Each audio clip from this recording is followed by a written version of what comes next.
বহরমপুর জীবনতলার পর মগরাহাট, ফের ভোটারদের হুমকি শাসক নেতার।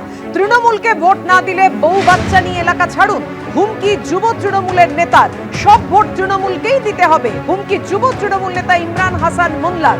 তৃণমূলের খাবে, তৃণমূলের করবে, আর তৃণমূলের হয়ে বেইমানি করবে, কি বলেছেন তিনি?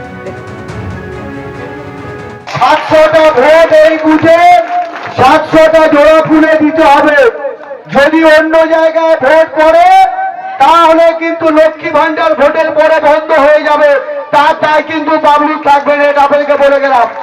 কারণ তৃণমূলের খাবে, তৃণমূলের পড়বে, আর তৃণমূলের সাথে বেইমানি করবে। বেইমানদেরকে 21 সালে ক্ষমা করেছি, এই 26-এ আমরা আর ক্ষমা করব না। আমরা চ্যালেঞ্জ দিয়ে গেলাম।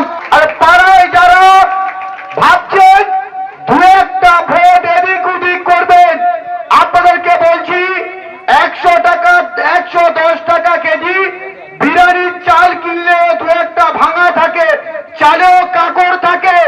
এই পাড়ায় দু একটা কাকড় আছে, তাদেরকে বলে গেলাম যদি তৃণমূল কংগ্রেস করতে চাও এলাকায় থাকো, না তো আজকের পর থেকে বউ বাচ্চা নিয়ে এলাকার বাইরে চলে যাও।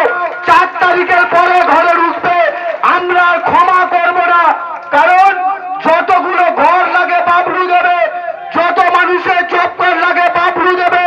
তৃণমূল কংগ্রেসের বাইরে যদি একটা ভোট অন্য দলে পড়েছে, আমরা কিন্তু কাউকে ছেড়ে কথা বলবো না। প্রত্যেকের মোবাইলে কার সাথে কি কথা বলছে সব আমাদের কাছে রেকর্ড হচ্ছে, তাই সাবধান